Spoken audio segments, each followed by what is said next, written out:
Although one thing we hope to do is make that sticky so that the next time it will just take you right to the online tab, because we always seem to forget it.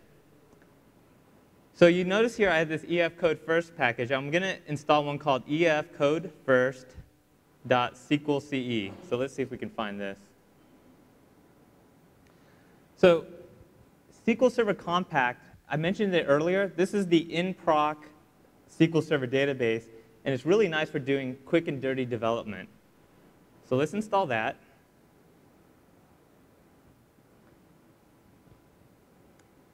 So this is a little slower than I hoped, but gives me a chance to look at you guys, and you can watch the dialog go. So one thing in the next version of NuGet, that dialog, when we're downloading and installing it, is actually, well, the installing part's not accurate, but if you notice the download, will actually have a proper dialog there. Ah, there we go. So what we've done now is we've downloaded the dialog, and when you create a package, there's different options you can set for your package.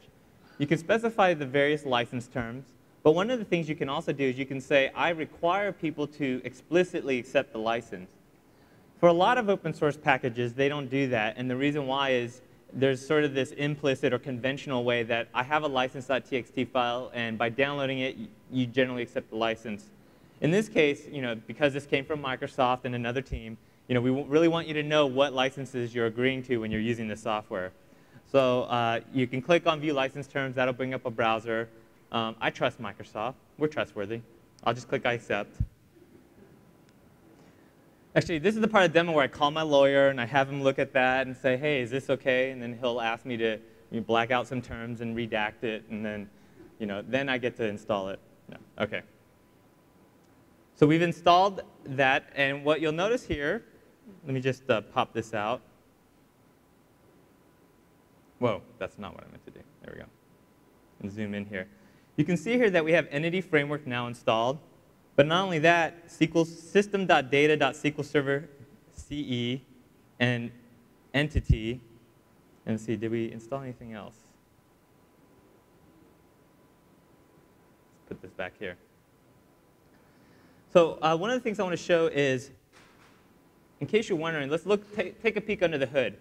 So what we've done is we've taken this assembly, got all of its dependencies, and I forgot to show you that, actually.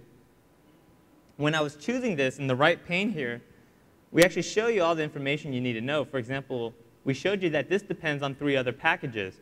So when you install this package, it's going to pull in all its dependencies. So that's really cool. We did the package author went through all the trouble to figure that out for you, so you don't have to go hunting around for each of those. And then now we've referenced those assemblies, so I can start writing code against this immediately. But before I do that, I want to show you where those files actually got deployed. So if I open folder in Windows Explorer, and then I'm going to go up a directory. So this is where my solution is. And each of these packages gets installed into a folder under your solution. And so, for example, the efcodefirst library is put in a lib folder or lib folder. And then we reference it from there. And the benefit of this approach is if I have 5 projects and all of them are using the same package, that package is only downloaded once, and the same DLL is referenced. So we don't copy the DLL into each project. We just reference them all from the same location. So that's how I get this library into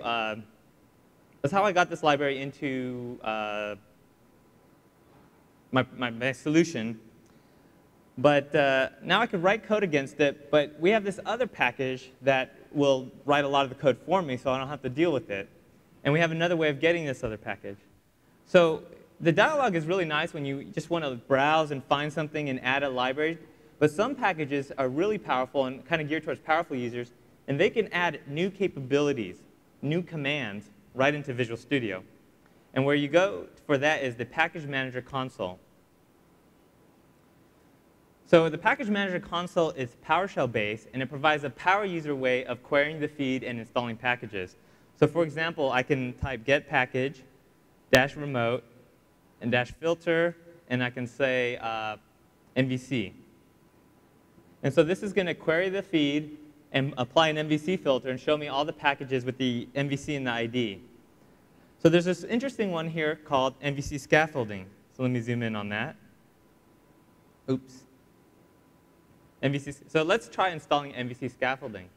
This is a package that's going to add new commands into my console. So for example, if I type scaffold now, you notice that if I hit tab, nothing happens. But if I type install package, type MVC, and I hit tab, one cool thing that we've done is that we actually apply IntelliSense based on, or technically called tab completion, based on the packages that are in the feed. So you notice here I can write from this command, I'm like, I forgot the name, but I knew it starts with MVC. We'll just type MVC, hit tab, and then you can go find the package. So now I'm installing this package, and you can see here that it's bringing in itself and as well as some other dependencies. The other cool thing is it noticed that certain packages were already installed, and it didn't reinstall them. It just said, oh, this is already there. We're fine. So now, with this package installed, I hit SCAF and tab, and you notice I have this new command, scaffold. Oh, cool. What does that do?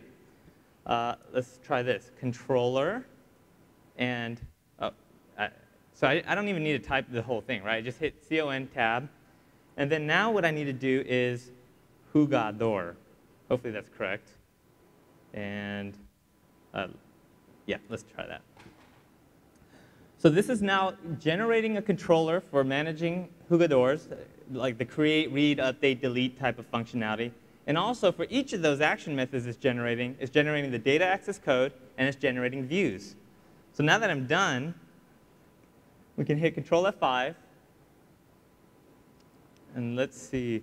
What's interesting, I was just thinking about this, is that MVC scaffolding also handles pluralization, but I don't think I'm betting it doesn't do Spanish pluralization. So I don't know, there might be a way to plug into that. So let's actually fix that. Actually, I'm not going to fix it because I don't want to break my demo just in case.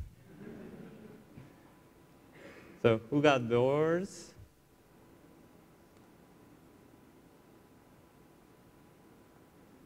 Oh.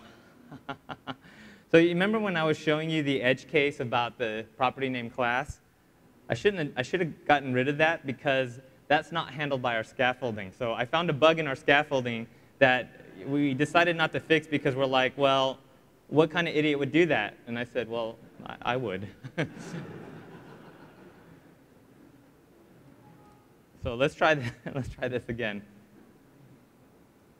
So I deleted the stuff that I just created. I'm going to go back to Package Manager console, and we're going to scaffold controller jugador.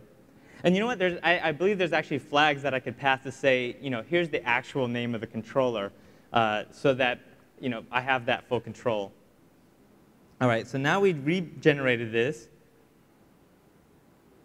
This is fine because this is my old code. We're just going to get rid of this. We don't need this anymore. Well, yes, yes, yes.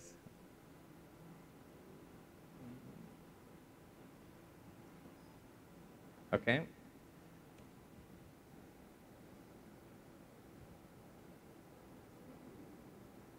Oh. So what this error message is saying is, with SQL Server Entity Framework, we actually dynamically generate that database, the first request. So because I changed the model just now and didn't refresh the database, I need to do that. And now when I hit this page, this time, if all goes well, I will get a system out of memory exception was thrown. Do I still have that layout code in here? So there's downsides to using the same project over and over. I thought, oh, it's cool, we can build on it. But then people ask me questions like, oh, can you get a Stack Overflow? And I answer it, and then I forget to remove my answer. Yes, you can get a Stack Overflow. Now, is there going to be anything else wrong? Ah, there we go. But here's the cool part, right? This is fully functional. I can type Lionel Messi número 10, and then create another one. Carlos Tevez, I think he's 11 for Argentina. And then let's do one more. Diego Maradona, and number 10 as well. So now we have a fully scaffolded site, right? I can go in and I can edit, and I'll say, you know what? Everyone knows he's just messy. And I can click details. I can go back to the list. I can click delete. No, let's not delete him. We'll delete him. OK.